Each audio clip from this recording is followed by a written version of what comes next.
Hi, good afternoon, everyone. My name is Kasem and my colleague Kun Sukrit from CMB Research Thailand.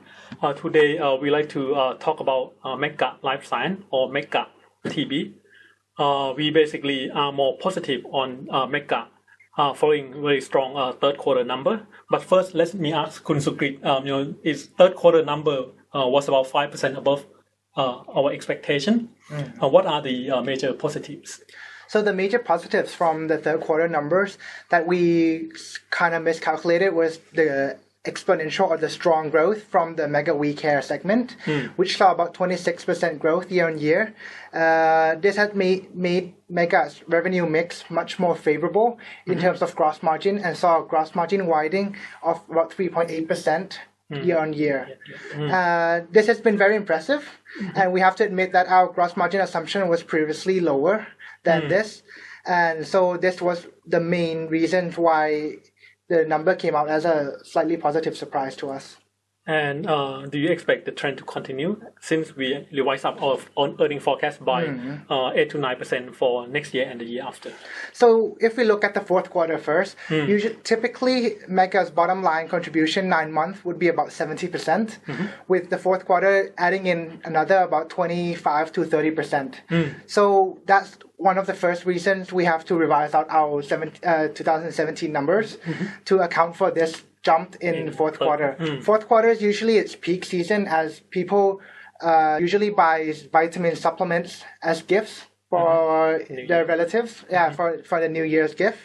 And so that was the first reason. The second reason we have looked at the OEM. OEM 9 months has grew about 26% year on year, much higher than what we previously anticipated. So this contribution came added in courses upward revision in 2017 and triggering on to 18 and 19 as well. As our growth in OEM in 18 and 19 did not change, the positive effect of adding new clients in within this year and its ability to maintain that client over the next 3 years has added to the top line. Also, another part where we readjust our earnings are the gross margins. Gross margins, the blended gross margin, we had added up. If you can see on the slides, we've shown here that our key drivers in 2017, 18, and 19, our gross margin is likely to improve to 44% by the end of this year and to 46% by 2019. So this is where we revised up our earnings as well. I see. But then we also roll over our target price from end of this year to end of next year at 46.4 baht, which indicate a big jump in our target price. What has changed in terms of our basis for target price? So if we break that down into two things, we can see that if we look at Mega alone first and we roll over our target price without changing any earnings, we will likely come to a conclusion of about 37 baht, which is just from the rollover itself. Secondly, if we've upped our earning and we looked at a different way of valuation the stock. So if we look today, Mega valuation is moving closer and closer to the hospital sector. Why? First, it's due to its demand, which has been relatively strong throughout the year, regardless of the poor consumer spending in Thailand. So we've seen that Mega is becoming more and more defensive. So we use this to look at the pharmaceutical segment in a new light. So we compared it to the hospital's PE. Hospitals listed in Thailand today, its PE is average about 34 times. 2019, yes. So we use that, but to compensate for the difference in assets and the difference in earning stability, we've discounted by about 10%. So we now use 31 times or 30.6 times valuations for Mega's pharmaceutical part segments, while the distribution segment we still use at 22 times, which is no change. This has been no change, and this is in line with the peer. So that's how we came to the conclusion of 46.4 baht. I see. Okay. But since share price has gone up a lot already, some investor may think that it's already factored in, lots of positive. What would be catalyst to drive up the share price further from here? So I think it's also to do the first main catalyst to drive the share price up from here would be Mega's growth, which outpace or is expected to outpace hospital growth. As we talked about that, Mega's previously has not been valued at this high PE. Right. Due to its earning volatility, right? Its guidance has missed quite a lot in the past. Yes. But now it seems to be growing on track. And so if we still see this strong growth in the next in the next quarter, and especially with the fourth quarter being exceptionally high as usual, we think that this will be the first re-rating catalyst.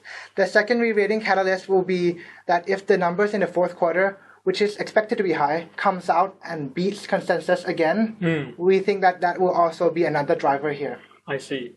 Okay, and what would be risk to our bullish? So the key risk to our recommendation today comes down to two main things, which is the first is MaxCare losing its clients. MaxCare in the past has been relatively stable, with the exception of for 2015, where it's lost one of its major clients there and saw the revenue here dropped. Right. This is still some volatility due to this still poses some risk due to its about 20% contribution to the bottom line. So if it loses a major client here, we might see Mega's earning dropped quite a bit.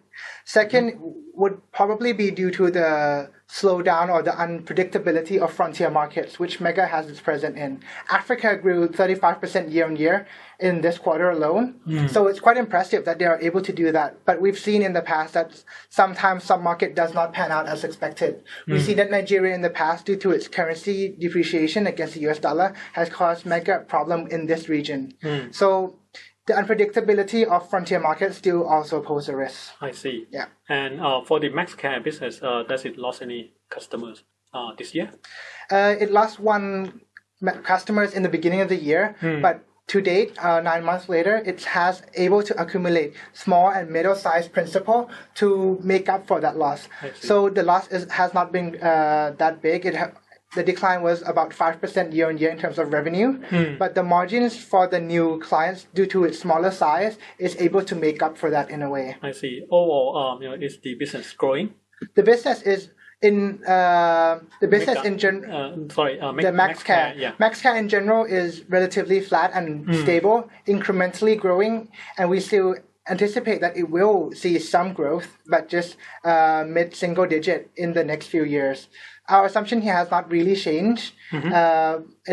For us, it's more about growing Mega We Care and reducing the portions of MaxCare. Yeah. Okay. To sum up, what are the major reasons why we are more positive on Mega now than before? Okay. So just to sum up, we are more positive on Mega than before due to the first reason being that Mega has been continuing gaining market share. Mega in Thailand and its key market has been growing about high teens, so 15 to 18% annually, where the industry growth in these markets has been growing about 7%, the pharmaceutical market. If we look at Blackmore, one of its major competitors in the nutraceutical area, they are seeing about 8% growth in Thailand year on year. So Mega has not just only outpaced the market, but it's outpacing its competitors as well. In addition, that these market has exponential growth looking forward as well. Since if we look at the Vietnamese market, it is expected to grow double within the next 3 to 5 years. So there are endless possibility within the healthcare and the pharmaceutical markets and CLMV. It's Mega's core market. I see. Second is that we have done a channel check in Thailand, and we've talked to local drugs distributor and major chains, asking them which products are doing well, and we've got a confirmation that Mega has been actually outperforming its competitors here, especially with Gofen, one of its new pharmaceutical over-the-counter products, and Natsi, which has been one of its staple.